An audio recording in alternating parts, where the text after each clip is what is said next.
Bonjour, je vais vous parler des aspects en astrologie.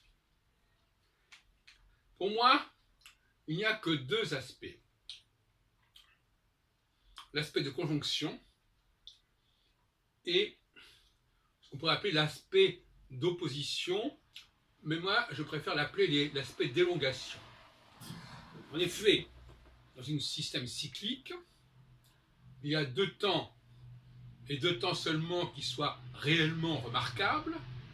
C'est le temps de la conjonction entre les deux facteurs qui constituent le cycle et le moment où ces deux facteurs sont aussi éloignés que possible l'un de l'autre.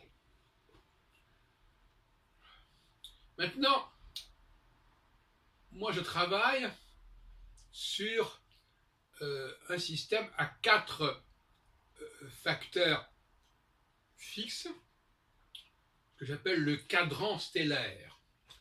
Et je fais circuler sur ce cadran stellaire, que j'appelais autrefois l'astrocyclon, sur ce cadran stellaire, et je l'appelle ce cadran sciemment, puisque pour moi, c'est à l'image de l'horloge et des chiffres de l'horloge, ou de la montre, et du réveil, et des aiguilles.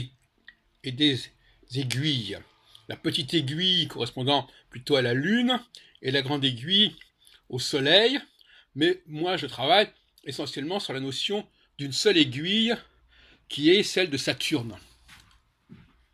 Et par conséquent, l'élongation maximale de Saturne par rapport à deux angles du cadran stellaire, ça sera à peu près de l'ordre de 45 degrés.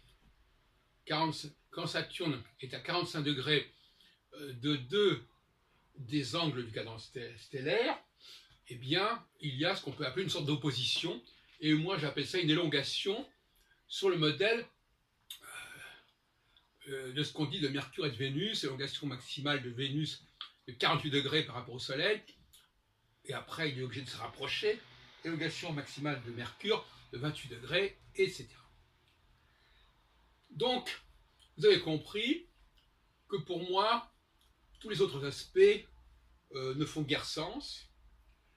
Je veux dire, toute personne qui utilise un système d'aspects qui n'est pas binaire, ça ne m'intéresse pas.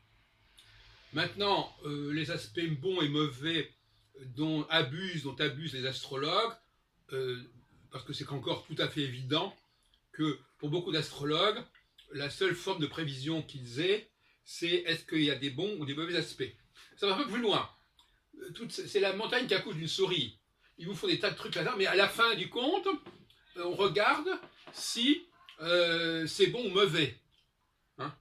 Si on enlevait aux astrologues la notion de mauvais ou bons aspects, ou d'aspects dissonants et harmoniques, ils seraient complètement perdus aujourd'hui. Parce qu'en fin de compte, leur seule dualité, c'est celle-là. Est-ce que c'est bon ou est-ce que c'est mauvais? Donc il y a des jugements de valeur. Donc si on leur demande quelle est la dualité dont traite l'astrologie, eh bien c'est ça. C'est celle du bon et du mal, du bien et du mal, du bon et du mauvais.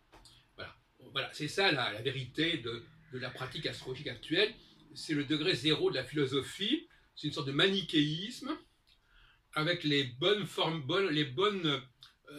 influences et les mauvaises influences, les influences fastes, néfastes, etc. Je crois que c'est un petit peu court comme démarche, mais c'est celle-là qui est en vigueur. Après tout ce que les gens peuvent raconter, au bout du compte, quand on voit dans la pratique réelle, ça se réduit à ça, un point, c'est tout. Au niveau prévisionnel, en tout cas. Mais même au niveau de l'étude du thème, en astropsychologie, ça joue un rôle considérable. Alors, on va vous parler d'un carré, machin truc, etc. Ça va permettre, c'est une sorte de portrait en ombre et lumière. Alors, la lumière, c'est les bons aspects, l'ombre, ce sont les mauvais aspects, et puis on fait une espèce de clair-obscur, comme ça, à la Rembrandt, si on peut dire, quand on est un artiste doué en astrologie, portraitiste en quelque sorte, parce qu'au fond, l'astrologue, c'est un portraitiste, quelque part, qui va rendre le personnage qu'il a à étudier avec une symbolique, avec un langage qui exprime sa personnalité quelque part à lui, plus encore qu'à celle de son objet. Donc, qu'on ne nous fatigue pas trop avec cette pléthore d'aspects. Il n'y en a que deux qui soient intéressants sur le plan visuel, sur le plan épistémologique, je dirais, c'est-à-dire, voilà, ou bien ça se rencontre, donc ça se rapproche, ou bien ça s'éloigne.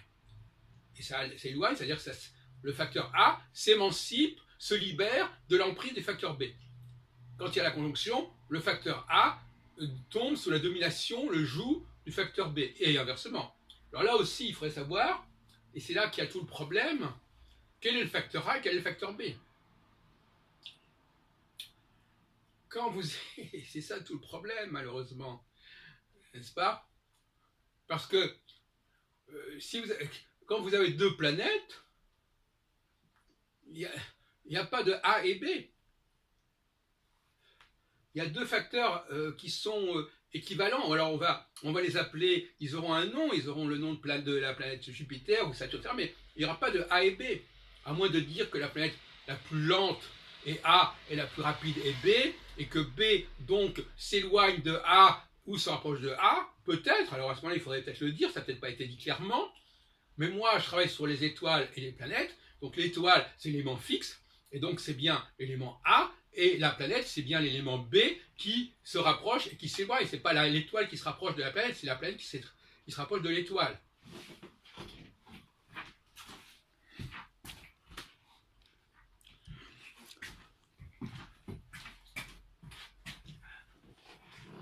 Alors, il n'y a pas vraiment de problème d'aspect dans ce système, parce que moi je ne travaille pas sur le thème natal, je travaille sur les cycles, donc par conséquent il y a un moment où effectivement l'aspect est en train de se former et l'aspect est en train de se défaire.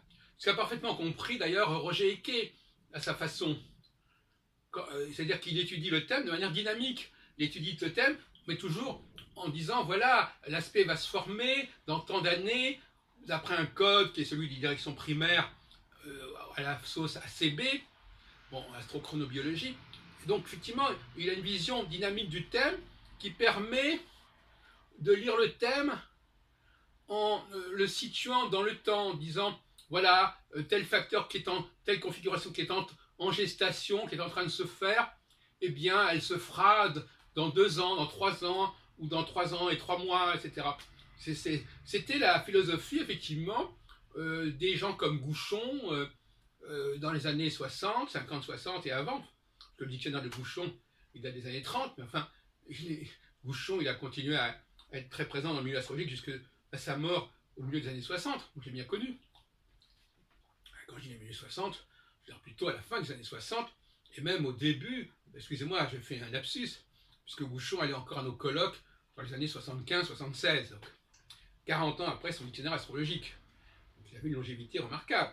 Et bien lui, effectivement, il avait... Donc moi je comprends la démarche de Roger Eke, ou des gens ou même de Rudyard, qui lui aussi introduit des phénomènes de progression à partir du thème. C'est une façon de dire, le thème ne se suffit pas lui-même, parce que le thème, c'est un cliché à un moment donné, où il se passe peut-être rien de très très important, et il faut le prendre dans le temps pour voir à quel moment les configurations qui sont en formation, ou en déformation d'ailleurs, dans le thème, se manifesteront. Il faut dater dans les mois, dans les années qui suivent la naissance, les moments où ces potentialités du thème natal vont réellement s'incarner, se réaliser. La notion d'aspect, on ne peut pas la situer. L'aspect n'est pas quelque chose de statique. Hein. L'aspect est quelque chose qui est en train de se faire et en plus de se défaire. Parce que tout est en mouvement. À un moment donné, il se fait.